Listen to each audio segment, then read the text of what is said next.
Thanks everyone for coming. Yeah, my name is Napo. Like I said, I'm senior engineer, which means I'm older than everybody else here. And like Ed said, I work in what we call platform engineering. So we work with a lot of basically connecting a lot of APIs, whether it's internal APIs or external APIs. So we do a lot of partnerships with third-party partners. And so as you can imagine, there's an awful lot of environments that we have to juggle. And that's how we came about, hey, how are we going to manage all that stuff in a way that is better than just like a .env file or some sort of repo or some kind of thing like that. So basically, the show of hands here, this is a judge-free zone. This is not going to go into your permanent record. Raise your hand if you ever put like all your secrets in a repo. Not yesterday, like the day before. Yeah. I mean, I did it 6 days ago, apparently. No, but that is actually one of our repos right there for a mobile product. And as you can see, we in this particular case, yeah, we have this huge .env file that lives in this repo. It happens, Now raise your hand if you've ever done something like that, that you go into a box and you have that, some environment file that, it holds your secrets, It happens, Now, not great, but then you start getting into 12 different versions that do not use and really do not use and all this kind of stuff. And then of course, I mean, if you keep your secrets like this, I mean, I got nothing for you. I mean, this is just, you can actually, you really need to be here. We have a remedial course for this, but there are different ways to keep your secrets. So repo-based, it's common. I won't say it is way outlandish. And it seems like a pretty noble way to do things. You technically control who has access. You grant and revoke access to repos, and you can say you have access to the secrets repo, or you don't have access to it. You move to a different team, and you can remove it. You move on to greener pastures. You revoke it. But this could always happen, and I'm sure it has happened before, that all of a sudden you accidentally go ahead and make your repo public. There are many instances out there of people who have put their AWS keys on a public repo, and then they wake up the next morning and somebody was Bitcoining, the living daylights out of their account, and they have 50 grand, worth of servers have been spun up. And frankly, once your repo has been cloned, that's kind of the cows out of the barn at that point. You have made the repo, available to somebody. They've downloaded it. The environment keys, environment values may have been changed, but at some point you've had them. You can also do it like we said, something in a server that you move your files around, but it's all nice and great, but you can end up, fat fingering something, and you say, deploy with .env, .prod instead of that .dev or whatever, and then all of a sudden you're deploying stuff and everything's pointing to the wrong place. Not cool. And of course, it's nice and great that your repo stuff is version controlled, and you can look and see how things change, but there are better ways to go ahead and do that. Like I mentioned, environmental-based secrets that you put stuff on a server are pretty great. You can control who has access to the server, so somebody deploys code and your environment's variables are there. That's all well and good. But then at some point, servers to a certain extent they're ephemeral. So one day you can have a bad day and there goes your Docker container, there goes your entire host, stuff disappears. So at the end of the day, you're gonna have to have your secrets stored somewhere. So you're really back to square one. And in terms of scaling, this is not really great. If you're gonna have to deploy stuff, do you just gonna copy and paste it, all that file to the same place, and then you run some sort of script to deploy it? Not really that great. And again, somebody can go in there and then they can slack you the file and there go all your secrets. So technically somebody can still have access to them. And of course, the main thing is, how do you keep everything in sync? If you're doing a deployment, how do you ensure that all these keys get passed around to all the different servers and stuff like that? So we're going to talk about parameter store. Has anybody ever used parameter store? Okay, well, 2 people, that's 3. Okay, maybe a few more. It's awesome. Well, the rest of you, you're in for a treat. The good news about AWS parameter store is that it's free. Of course, you still have to use a bunch of AWS things, so you're still gonna get a bill for it. But the crux of what we're gonna talk about is a free solution that it offers. So what is it all about? So it's part of the Systems Manager suite of products. Systems Manager does a lot of, in terms of like auditing, and you can do remote running commands of servers, and you can do a lot of just kind of policy management of your infrastructure over there, of all your systems. But one of the things it has, like I mentioned, is parameter store. So this is a nifty way of doing distribution of key value pairs, so environmental variables or any kind of settings to any service that you want, whether it's a S3 bucket, a Kinesis stream, a EC2 host, a Docker container, whatever you have it, any kind of application, you can use it. And on top of that, the stuff that is consuming it doesn't necessarily need to live in AWS. So I mean, you may be using this, and you may be making API calls to your stuff that is hosted on-prem, and those parameters are going to be living in AWS, and they're just going to be kept in sync against something that is third party, if you will. Nice thing that it has, it can handle just your plain text values, so usernames that may not be too secret, they can be stored as text, but you can encrypt your values, and you can encrypt it with a KMS key that can be used for the entire account or used for a certain amount of people. So obviously you can set up the granularity as much as you want in terms of encryption. And one of the better things about it is, like as we had talked about, once you start dealing with a lot of environments and a lot of stages and accounts and so on and so forth, you can get down to the key level of user access. So I may have access to foo/bar, and Butch over there may have access to foo/baz. So I mean, we can get down to a very restricted amount of access. So our developers may be able to change environmental variables and access them for the dev environment, but once it goes into prod, they're not going to be able to see what's happening. So at some point, you set up a curtain and use a nice set of safeguards. And in terms of auditing, that can also give you a little bit of a boost. Like, hey, our parameters are stored somewhere, but our devs don't have access to these production settings. And as we're going to see in a few minutes, you can access them in many different ways. There's an entire RESTful API for this. There's a CLI that if you're more doing infrastructure management or doing stuff from the terminal, you're going to be able to get a lot of mileage out of that. There's all kinds of SDKs, Node, .NET, Go, Ruby, you name it, they're all there. In terms of CI/CD, so if you run Jenkins, or if we run code build for some of our projects, which is AWS's flavor of Jenkins. So you can get your parameters out of there. Obviously, you can go to the web console and it's there. So any way you want to get into this stuff, as long as you have access to it, you're going to be able to get to it. So we're just going to go through a few exercises here to just kind of show you a little bit how things look. So easiest way, get stuff from the console. So I'm going to go here. All right. So out of my management console, let me make sure. Yeah, I'm in QA. We're not going to play with prod here, OK? I know you all came here to look at the prod secrets, but that's not going to happen. So you go to Systems Manager.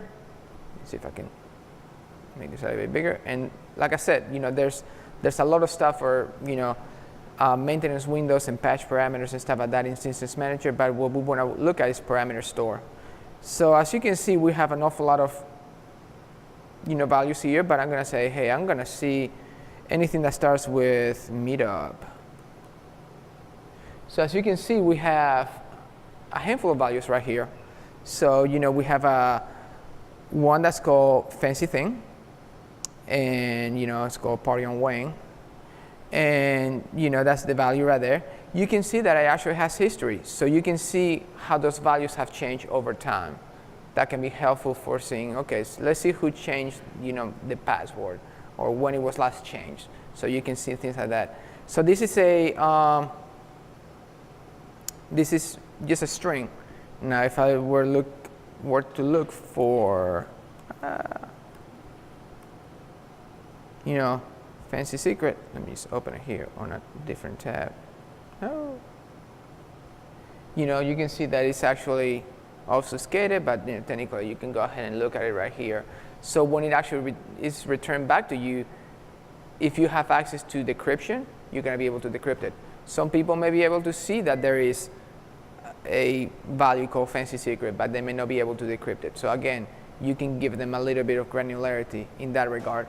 And basically adding a new one is as easy as going ahead and saying, hey, and it gives you a nice little autocomplete.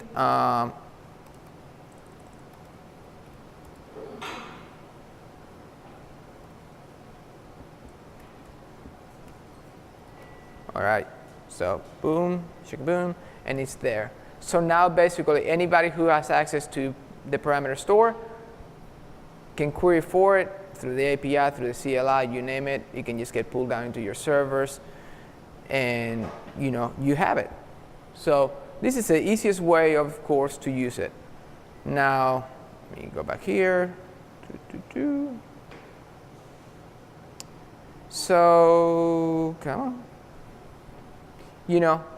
As you could see, I prefix everything by saying /meetup. So basically, that gives you a nice naming convention of saying, hey, I'm going to put everything under dev/whatever. So then at that point, I can set up a policy that says nobody who is a developer can access anything that is not /dev. Or, dev/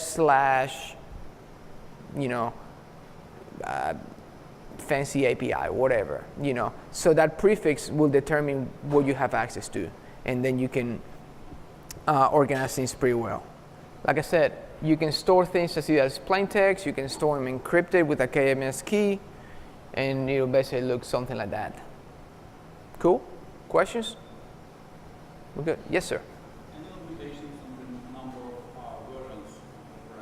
I haven't hit them, so no. No, but I believe there is a certain amount. We can certainly take a look over here, but the documentation does give you some. But if I'm not mistaken, I think they do roll off at some point. I just read 100 versions. Yeah, maybe. But if I just use 10,000 versions, Yeah. I just use the last 100. Yeah. Yeah. So yeah, and with a lot of things, I know AWS basically just trims from the bottom. So anything else? Cool.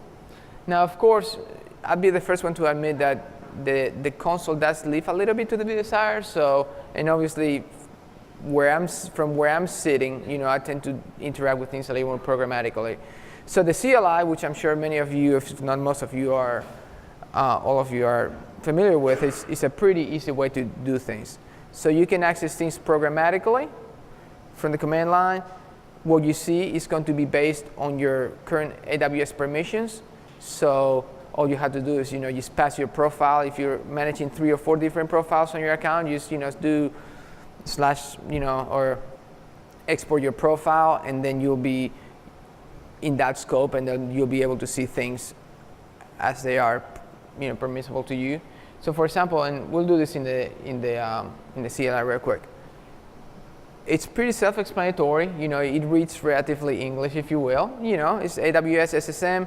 I want to get all the parameters by path with all the path that starts with meetup. And that's just going to return to you JSON. You can return to something other than JSON if you want to live in the 20th century. But if you want to live in the 21st century, you'll probably return JSON. You can do things like, hey, I want to add a parameter.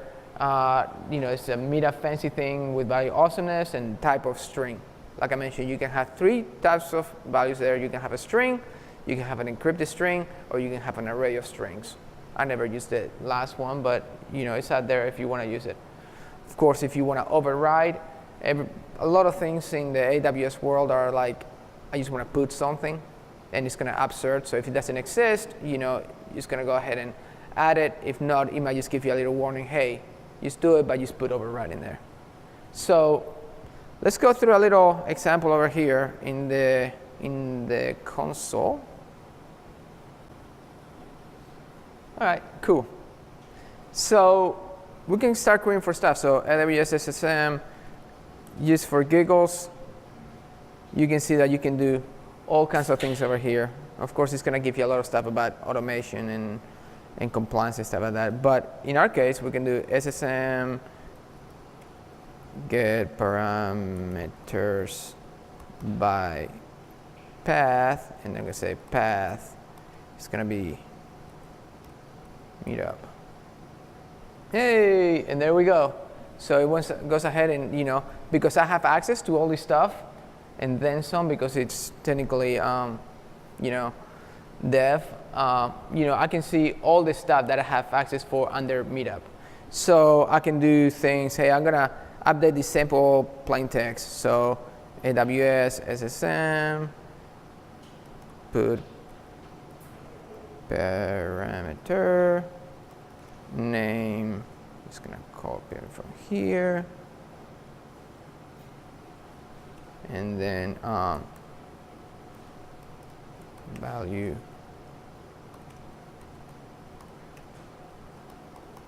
yay, and then of course it's gonna be a string in this case. No, oh.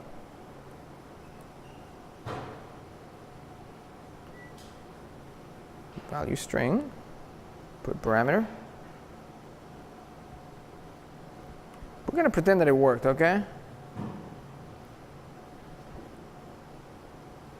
That's the same. I'm sorry? Oh, yeah, thank you.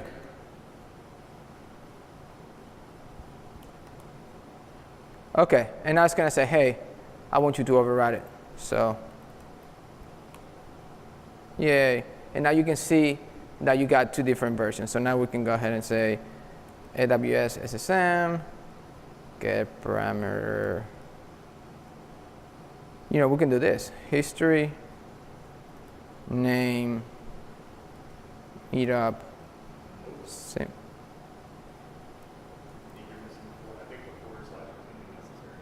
Oh yeah, thank you. I'm typing too fast. My brain is going faster than my, or my hands are going faster than my. Hey, so now we can see all the versions. And then of course, once you're in the command line, you can do really cool things with like JQ. Are you familiar with JQ?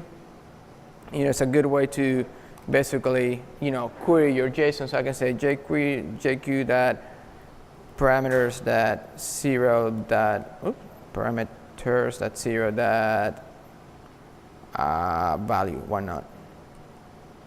So now, so you're in the command line, you can start doing, getting your parameters dynamically over here. If you're running some sort of shell script that basically every time you boot up a VM, it just needs to get some params and something like that, you can basically call it up.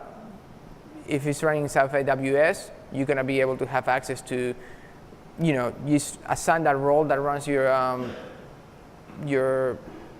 ECS to have, access to these keys, and then basically it'll download them. You can, run JQ. You can export them. You can do things like, I don't know. Come on. Yeah. Foo is gonna equal, and then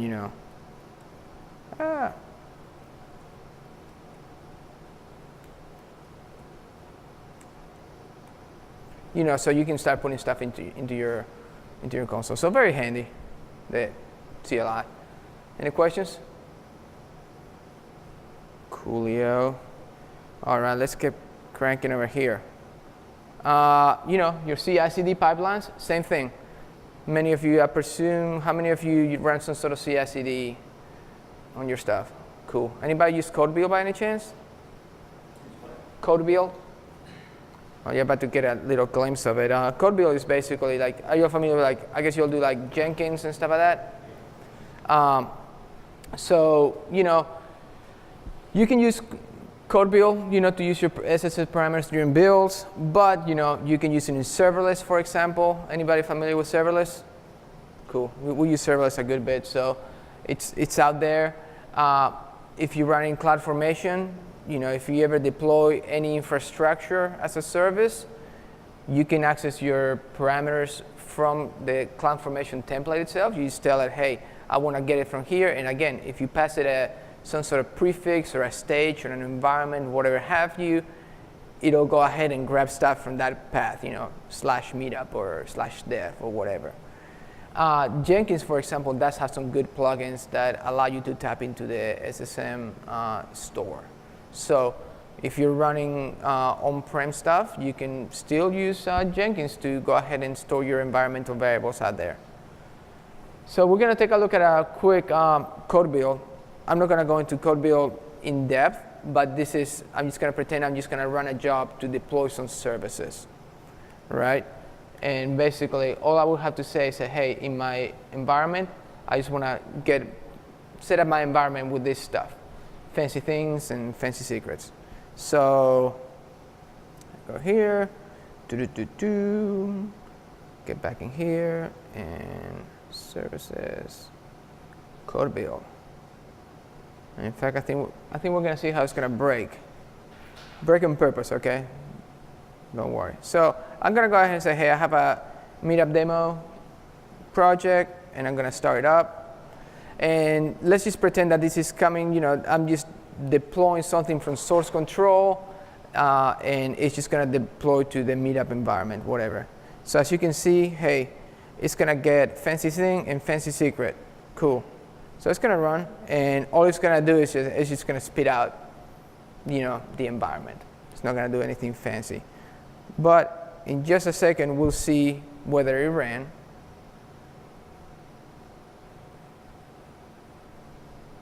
There we go. OK, cool.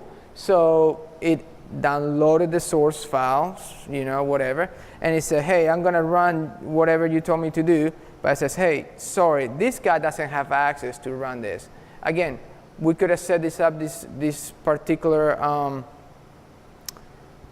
job that is only going to run stuff for dev. So we want to make sure that nothing goes to production or with production secrets. So this particular account is only going to have access to dev. Well, apparently this one doesn't even have access to dev. But all you have to do is basically just go to your IAM roles and say, and we'll look at the policies themselves. Code build, cool. And I'm going to attach a policy that I just happen to have it. I'll show it to you. We'll go into a little bit more detail. But as you can see, it has basically access to read stuff from the meetup path that we had talked about, and obviously it can look at the keys, KMS keys. So now let's try it again. Copy, where are you? Right here. And because it failed, I'm gonna go here, start build. Hopefully, now that we've applied it, we should see this thing running in a second. Again, just pretend this is Jenkins, this is your other one. Code build is cool. I encourage you all to take a look at it. If you're looking at a different way of setting up your CI/CD, works really well with, it's Docker based, so technically you could even build some Windows stuff out of it. So, but as you can see, now it ran because right now this guy has access to it. And as you can see, fancy thing is party on Wayne, fancy secret is super secret now. So pretty cool stuff. Any questions on that? All right.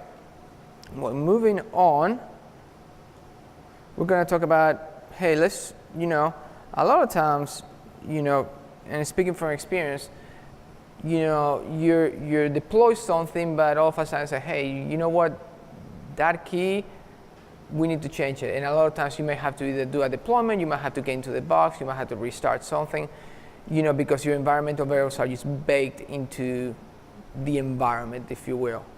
But one of the things that you can do is you can get your environments at runtime.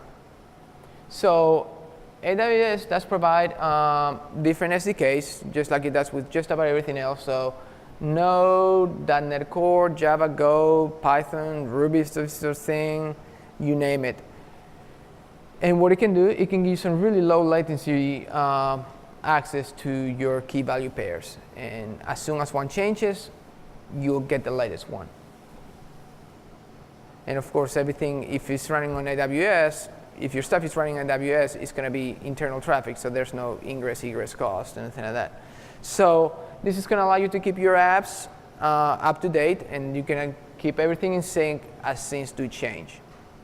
And again, just like we talked about, depending on who deploys this, depending what context this is running under, you're going to have the same kind of access to the environmental variables. So when you deploy something, you're going to know that you're going to give access to somebody to that specific environment. There is no way that it's going to step off those guardrails and it's going to try to get to a different environment and start pulling in different environment things for you. And of course, one of the nice things about .envs or about environmental variables that live in your machine is that they are very much so in memory, so latency is going to be super, super low.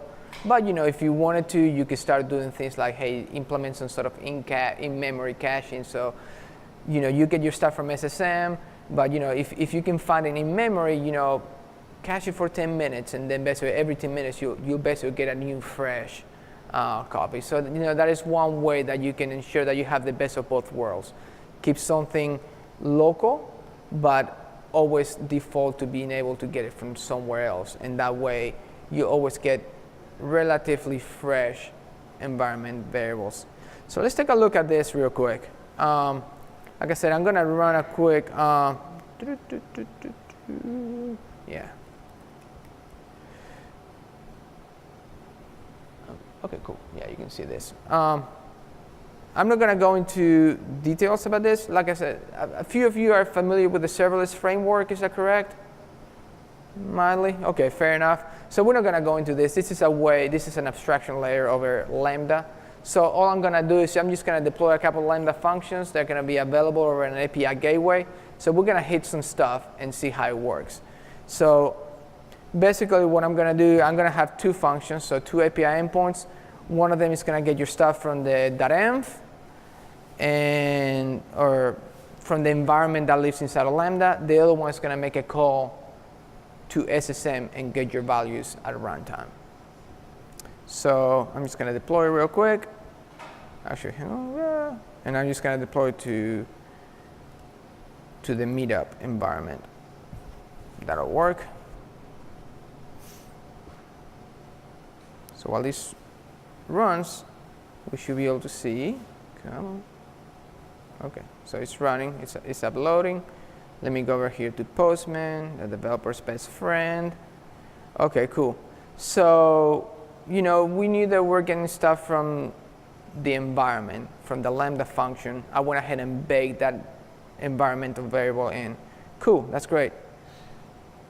Ding, ding, ding.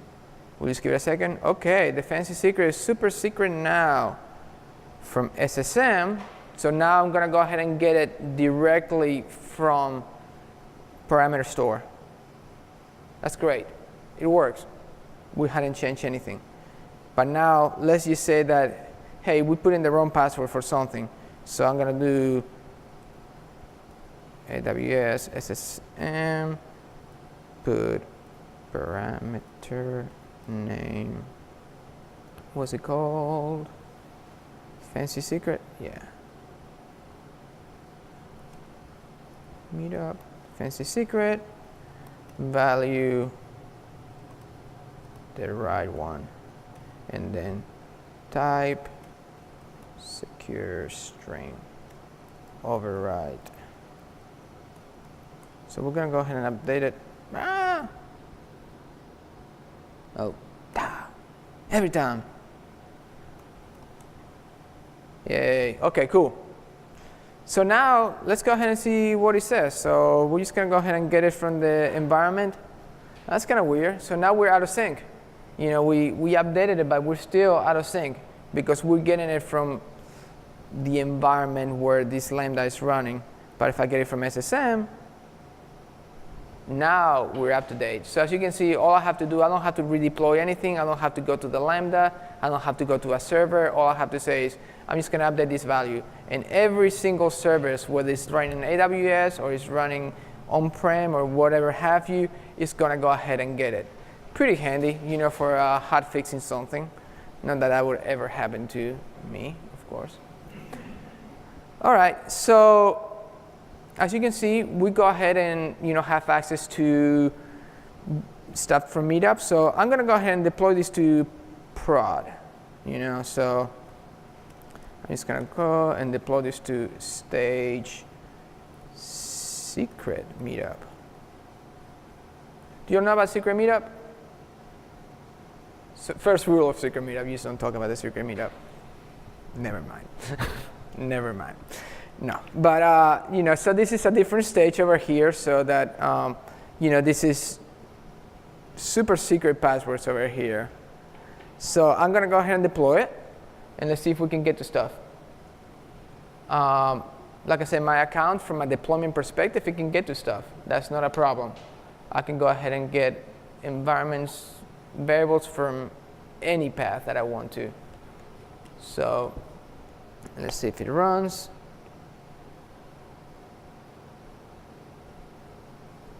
OK, cool. So it deployed pretty quickly. So I'm going to say, let's see what it looks like. Well, that's great. I had the super secret password of party on Wayne, party on Garth, exclamation mark, because exclamation marks make any password so much better. All right, but I'm going to go ahead and see. OK, so let's go ahead and get it from SSM. Womp, womp, womp. It says, hey, sorry, when you deploy this, you didn't have access to the, to get your keys. This role that this guy is running under, it does not have access to the super secret thing. Fortunately, we can segment this even more, because what I did over here, I created a statement over here for IAM roles, and it says, hey, this guy can access resources under womp, womp, womp, under just that. But when I just want to go ahead and say, hey, when I deploy something, the service role that I want you to deploy, I want you to give it access to this particular one that it had access to. Because at this point, technically, now this guy that is supposed to be running things in secret, super secret, whatever, it actually has access to another one. So that's a security flaw. But if I just say, hey, whenever you deploy this, create a role that only has access to this environment that I'm telling you to. So dynamically, as you deploy services, you can also deploy boundaries for your services and for your SSM access. So let's see if this works now. Let's give it a second. Which always takes longer when you're doing a demo.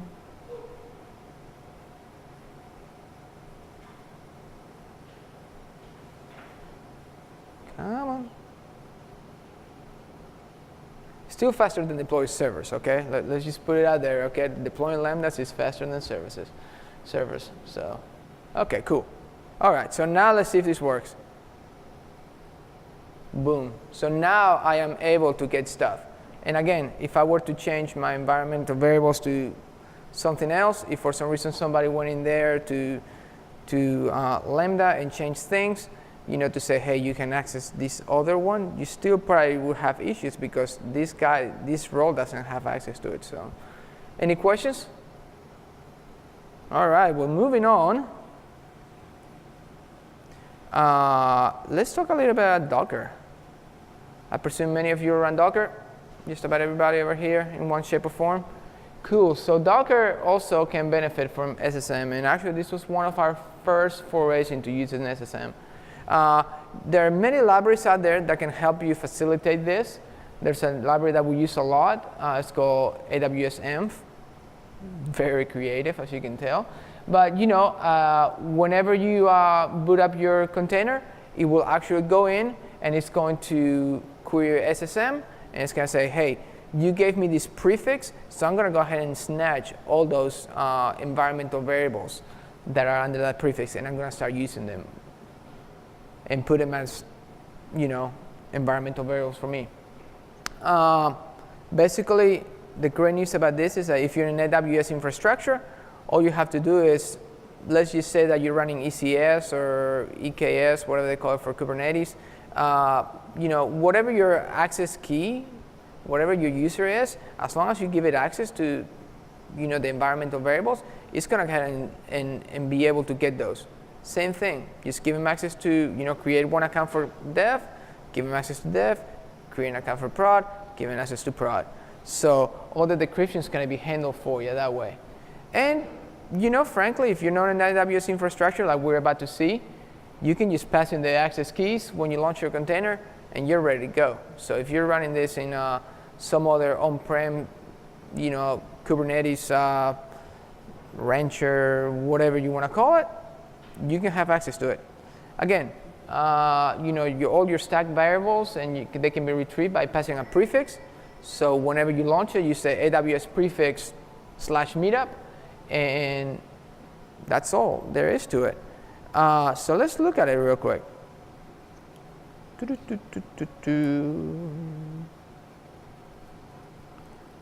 I have a really, really complex Docker container over here that, as you can see, all it does is runs from Node Alpine. It can be whatever you want it to do, updates a few things, and then it basically is just going to download that binary for that particular library that I'm using. There's some small executable over here. And basically, when you run it, you always start by saying, hey, eval.env, or this /env, and all it's going to do is say, hey, I'm just going to console log all my environmental variables. So I've gone ahead and built it. And I can say something like, let me see if I can grab it so I don't fat finger anything real quick.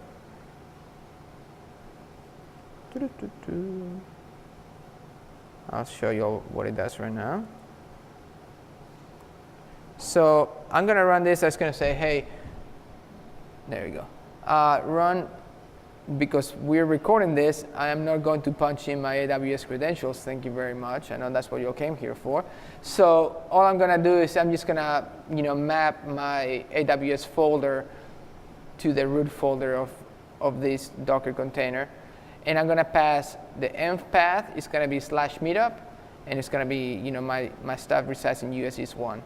So, and then I'm just going to run this. So let's see what happens. Boom. So that's cool. So basically, it just, like I said, all it did is, as soon as it booted up, it grabbed all of these and it put them in its own environment. And as you can see, we have fancy secret, fancy thing. I guess that plain text, I guess that's the one that we were doing a little while ago. I guess, I don't know. So yeah, in the hello world. So there are a few. And as you can see, this fancy secret one used to be a secure one. So it went ahead and decrypted it for you and put it in SONAMP. Now, so you can see, we can go in here and we can say, instead of, we're going to deploy this to prod or to the secret stage that we don't talk about. And whenever I run it, again, it's going to get it from somewhere else. So there you go. So now you can see that fancy secret is completely different from fancy secret here. Fancy thing is something different, and obviously simple plain text and hello world are not there. So as you can see, you don't have to worry about anything when you deploy containers. You just say, hey, when you start up a container, give it this prefix, which can be just dictated by something else that you're running in your environment, and boom, you get them right there. So very little to do and an awful lot of benefit for it. If you have if you have 3 apps using the same database, it's a whole lot easier to put it in one place and deploy than to have to go to 3 different places and update stuff. So, any questions on this? All right. Well, let's keep rocking here. Just a couple more things I wanted to talk about before we go into Q&A. Like I mentioned, boundaries are good. Not everybody should have root access to all the things here. So, if you manage several stacks under the same account, it would probably be a good thing for you to provide different access rules to different roles and to the different users and to the service accounts that you're running. So, for example, here's a custom policy that you can create. This is the custom policy that we allowed. If you remember when we were running code build and we just deployed it and all of a sudden say, hey, I tried to get this stuff, but I did not have access to it. Well, this is copy and paste the same policy that I had. It's a very simple policy. It says, I want to be able to decrypt stuff from KMS. I want to be able to get parameters by path, and I want to be able to basically list my parameters, and I want to be able to get a particular one as well. Innocuous enough, but the one thing that I want to do is, obviously, I want to go ahead and get that particular key, and I want to restrict this guy to get meetup/star. Now, like I said, you can get even more granular than this. You can say meetup/fancy thing, and then you can only get to one particular variable. So, but the beauty of SSM and parameter store is that you can basically do a nice naming conventions, and you can set up stuff by folder, and then you don't have to worry about this and that one and that one and that one. So I just want to get everything under this. And the way we do it, that works for us, but your mileage may vary, is we usually do it like /environment/app. So that way we can go down that tree of like everybody has access to dev, but only some people may have access to this app within dev. So that's one way to do it, but there are many ways to approach that. So now if you wanted to take it a step further, we're not going to talk about this, but another option for this is being able to rotate your secrets. Maybe you have a policy in place because of PCI compliance. You have to update your database password every 3 months or whatever. So, that could be one of the reasons. Sometimes you may have some relatively short-lived key value pairs. Some password that you have to request it every 6 weeks or whatever. Or maybe a JWT token that hopefully not, but it's good for 6 weeks. So AWS can help you with that. You can use Secrets Manager. And basically what it does, it has a few built-in things. It has a way to, if you want to go ahead and let it update RDS credentials for you, it's going to go ahead and basically rotate your admin keys for you every so many weeks. And then you're going to be able to get them from somewhere else. That's the same thing for Redshift. There are a few other services, and they elude me right now which ones they do, but mostly it's around database keys. I think IAMs. I think that's some stuff with like IAM stuff like that. So, and then now say you have, like I mentioned, you have some sort of API key that is good for 6 weeks, but every 6 weeks you're going to have to go get a new one. What you can do is you can create a Lambda that this guy will invoke every 30 days, every 60 days, every however often, and then basically it's going to go ahead and re-authenticate for you, get your stuff, and it's going to put it there for you. So every 6 weeks you don't have to worry about going in there and updating your keys. It's just going to go ahead and get that automatically for you. So it's handy. One of the good things is, like I said, it schedules rotation for you. If you have strict policies in place, this can be very handy. And of course, it's going to store them safely. And by and large, you can access them relatively similarly as you do, parameter store. There are different libraries and obviously a different namespace, but by and large is, hey, I want to get this key. And you're going to have permissions to get these particular keys and so on and so forth. The cons of it is that right now, from what I have seen, is that the minimum scheduling time for rotation is about 30 days. So say you're using something like Twitter's API or Dasco's API, so that our keys are 24 hours for JWT tokens, and of course, our refresh token is going to be a lot longer than that, but every 24 hours we're going to have to ask you to re-authenticate. Well, that's not going to work here because AWS cannot rotate your keys that quickly. So But that said, if you're looking for different ways to manage some other longer-lived secrets and in automated fashion in terms of refreshing credentials, AWS Secrets Manager might be your friend right there. So I figure, well, we got about 10 minutes over here, so open it up over here for any questions that you might have. Yes, sir. So when you have keys that you download, Sure. where do you keep those? Well, such as, You mean SSH keys? Right. yeah, those you would probably want to store. I mean, technically you could probably put it in there and then basically, source them out to a file and then use them that way. But I'm not sure, parameter store may be the best place for that. But you technically could put in there and then, source them out as a text. Yeah, basically, yeah, yeah. Yeah, I probably wouldn't put the private keys. Yeah. Right. So where would you store that? SSH on my machine and don't fucking touch it. But, you wouldn't really, your keys, if you are in a position where you need to remotely store an SSH source key, like the primary, you have a different problem than this is solving. You have an architectural problem that is not the one. So this is for, technically you could shove that key into the Yeah. door. You totally can, but it's no safer once it comes out than it would Yeah. be if you had it. You could put it on a share S3 that has very limited access, and then basically you could map it to. Mountain map. Yeah, exactly. And then. They also make vaulting software specifically designed for that. So you have things like sidebars or views. So you go in, you control outside of AWS entirely, separate access to those keys. So you can then have an audit trail also.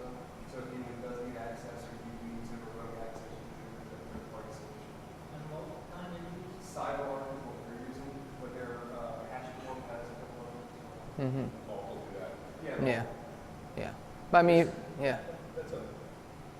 That's a problem that you at some level ought to be trying to get away from, because it prevents you from working the way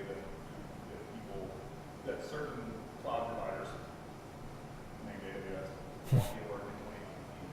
So you have to decide if you have a problem that they simply can't help you with. And at that point, use another tool. But the AWS way is roles and access, and don't ever shove your actual credentials into anything that could be exposed. So it's all backplane delivered. And so if you're not having a backplane delivery, right? If you're not having if your role isn't allowing you access to the correct keys, and those keys just don't drop into your application, and they only live in your application until you're done or whatever, then this answer is not for you. If you have a longitudinal situation where you have to set up shell access and it has to run you have to have no password shell access, or expect access shell password or access to shelling into the box using SSH key. Well, the first thing I would tell you if you're paying me is don't do that. But the second thing would be if you have a problem, then I don't think this can help you get any farther away from the risk of replacing the real risk. Somewhat, yeah. But I mean, the whole talk is about where you put your secrets. The key's a secret, is it not? This is, yeah. Key pairs can't be easily swapped out, so you have to go rotate key pairs very easily. Secrets in this capacity are more programmatic. So you're going to plug it in and use it in scripting or in language. It's not going to be something you're holding on to long term. It's a short term, temporal key. Yeah. It's more environment based than infrastructure access. Like the difference between the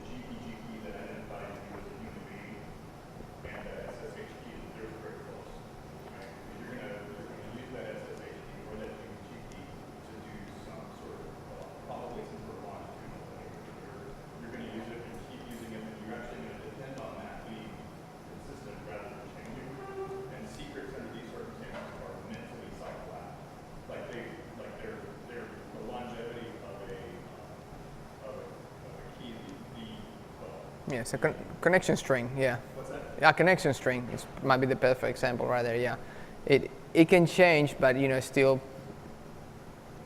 it's a it's just change your password at that point. It doesn't identify a machine. It doesn't identify a user.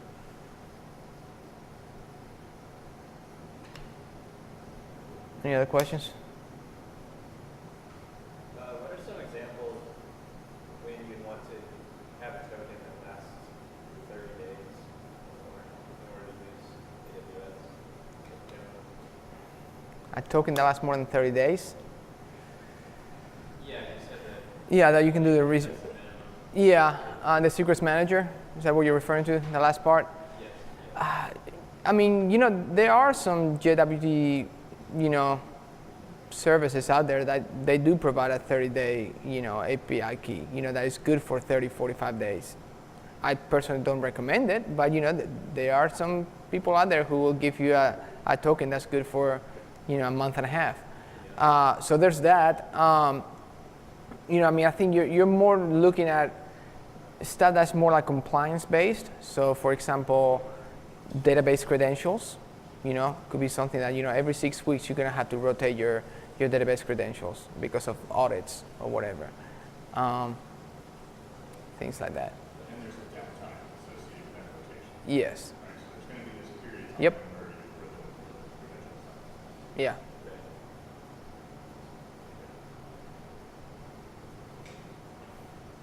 Anything else? Yes, sir. So maybe you should look at credentials for getting the parameters. Where do you what? I'm sorry. Where do you store the credentials to the API? The credentials to, well, in our case, again, it's all based on your roles that you have in AWS itself. So in my case, I mean, in my machine, I have, an access key and an access secret to AWS. So that's what it's going to get me. Now, if I'm running this in the context of Lambda, Lambda's role is going to have access to this. So it's not as much having API access, it's just a matter of it's an IAM role permission at that point. So yeah, you don't have to pass a header or anything like that. It's just, this is purely, do you as an individual have access to this? Or do you as a service have access to this? Yes. Yep. Cool. Anything else? How has it failed on you so far? How many times? How badly have you screwed up? We have the ways we have screwed up, which is, I guess you could call human errors. That basically we'll be developing stuff in dev, so we're gonna be adding new stuff, and then at some point we start deploying to products like, oh, we forgot to add this one. So that's the only thing. And we've built a couple of tools that will basically just do a almost like a break and change testing to say, hey, before we deploy, let's just make sure that you have the same amount of keys that you have over there. So. And if you don't have them, I think we've gone ahead and just put a placeholder in prod, and then we'll go in and just update it or something like that. So, yes. You have problems with the versioning, like show conversion and how you have problems with referencing to the old one or the new one, or having many multiple machines referencing different ones? No, because AWS will only show you the old ones just for historical purposes. So we've never had to actually, I mean, other than for just looking at it in the console to just say, let me look, see how many times it changed or why it changed or whatever. We've never had a problem because you'll never see the old ones unless you specifically go look for them. So yeah. I actually know what the problem is, and I've done this. It's where you get all the keys every Oh, time, yes. and then they're just lying there. Yes. In the whatever output is handling JSON. Yes. Then which one do you pick? It's like Oh. always the last one. Oh, sure. Yeah, in that regard, yes. In a cloud formation template, when you ask the template to resolve some parameter, like it has a version, can you have omit that version and get the latest? By default, it's going to get the latest. In CloudFormation? Yes, it will. Resolve as a SAM, string, then parameter name, and then column, and just version of it. Yeah, I'm not sure if you can. You may be able to get it. I mean, yeah, if nothing else, I mean, like I said, if you really wanted to say, I want to deploy with this previous version or something like that, you could always basically calling, you know, the API, you know, through the CLI and say, hey, I want to get this where the version equals 3 or whatever. Put that into an environmental variable, and then when you pipe it into the CloudFormation deploy stack. In case I want to have like the latest version of all the time, every time you use this template, Sure. I want to this parameter Yeah. the most like fresh version. Yeah. They like have The- it into put the number there. Yeah. Like I don't know the number. Like tomorrow, I have to, like Yeah. like I have 3. Yeah. Yeah, I mean, like I said, I mean, the only way that you would be able to do that off the top of my head anyway would be basically say, hey, I'm going to get them all, and I'm going to get the one that has changed in this particular time range or something like that. So, or the next to last or something like that. Launch template, they have versions and stuff. Yeah. But they have special like use the latest one. Yeah. And this one I didn't find this Huh. one. Yeah. Yeah, I don't know. Latest. Yeah. So, It's a good question, though. Yeah. in CLI, you get Yeah. yes. But Yeah. in the template itself, Yeah. Yeah. I guess, is that, are you talking about those places where CloudFormation will let you shoot yourself in the foot? Like, you can't Oh, yeah, do you anything get- old, so if we yeah. ever talk about anything old, we talk about the current state. Yeah. Is that the situation you're like? one person play like resolve, resolve, exam, and then like, you know, and parameter name, and then the version of that Right. that parameter. And I'm asking if we can like replace the version number with some kind of like latest, to get the like I most think fresh. If you don't omit it, yeah. Yeah. it's always like, Yeah, it's gonna, yeah, just by default, I mean, yeah, that's Pra- actually the only way you can get anything that isn't default, is by specifying which one you want. Yeah. Getting them all. yeah. I don't even, can you do that? Can you go get one old one? I don't know if you can. Once I find the, yeah. Okay. Interesting. I didn't realize you Yeah. could go get an old, Yeah. old version of a secret. Yeah. Right, from the CLI you can. Right, but I don't think that you can. Really? Interesting. We do that in 10 versions, Yeah. Yeah. which sort of breaks, we do that, we used to, company used to record that. But that keeps you from doing rotations or anything, because it means that all your deployments are pinned to some point in time, not to some state Yeah. of the system. And so, yeah, we did it the hard way. We baked it into everything. So we wouldn't fetch it at runtime. We would go get it when we built it and then bake it into the output, and then it was always the value was in the output. We didn't fetch it directly. I didn't know you could do that. I didn't know you could do that. That's what I want to use. I mean, I guess there, yeah, I'm not sure if I would call it an anti-pattern by any means, but it can be a little bit of an anti-pattern because of what you mentioned, that at some point you're really deploying old stuff.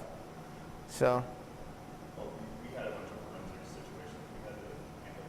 sure. And were incapable of handling. And so I needed to be able to recreate something at a state in time, not what it was, not what it is if I deployed it now, but rather what it was deployed like then. Sure. So at that point, you have to know what all the individual items were. So that we would extract the key out. We had a parameter set, and that parameter set would change over time, but then we would extract the key and make it directly in, because that was the only way to make it so that when you restored it to the previous situation, it would come back with the same credentials that it came with before. You could lose all. We did it the hard way. You shouldn't do that. Don't do that. actually,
Cool.